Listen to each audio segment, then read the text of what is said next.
Les téléspectateurs de TF1 ont dit au revoir aux élèves de la Star Academy, le samedi 26 novembre 2022, après la victoire d'Anisha.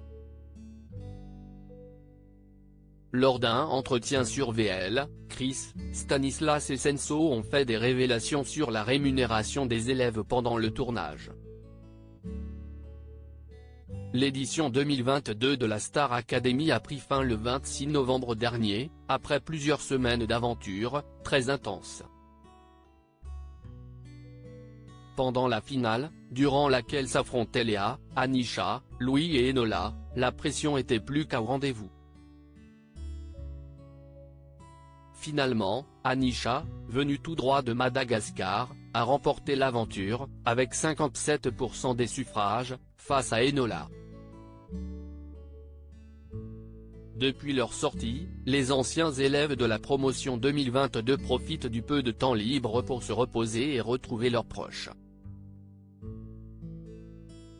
Le reste du temps, leur carrière musicale est au centre des discussions. Pour certains, une nouvelle aventure a déjà débuté. En effet, la Benjamine de l'émission, Tiana, a déjà signé dans l'agence de management de Slimane, Vita et Gims. Une véritable consécration pour la jeune femme, originaire de Meaux, en Seine-et-Marne.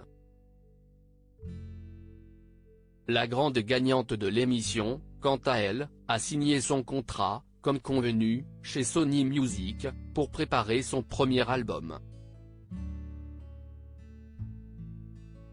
Mais c'était sans oublier la promotion de leur premier projet en commun, leur album baptisé Iconique, dont la sortie est prévue le 16 décembre prochain en physique.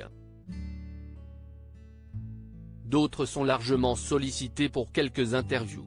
L'occasion de dévoiler de nouvelles informations sur les coulisses de la Star Academy. Les élèves du château sont-ils rémunérés ? Il y a quelques jours, Senso, Stanislas et Chris étaient les invités de l'émission Les et The City sur Radio VL, présentée par Leslie Benaroche. Surnommés les deux CS dans le château de Damary-Lélis, le trio iconique ont été interrogés, lors de cet entretien, sur une question que beaucoup d'entre vous se posent, les élèves de la Star Academy sont-ils payés pendant l'aventure ? Et bonne nouvelle, la réponse a enfin vu le jour. Bien sûr qu'on est rémunéré par la production, mais sachez que ce n'est pas énorme, a indiqué Senso, comme le précisent nos confrères de Télé Loisirs. En revanche, les anciens élèves ont souligné que la rémunération dépendait de leurs heures de tournage, donc, pour être plus précis, de leur temps de présence dans le château de la Star Academy. En toute logique, Anisha doit être celle qui a obtenu le plus gros salaire de la saison, tu es rémunéré par rapport à tes heures de tournage, a confirmé Senso.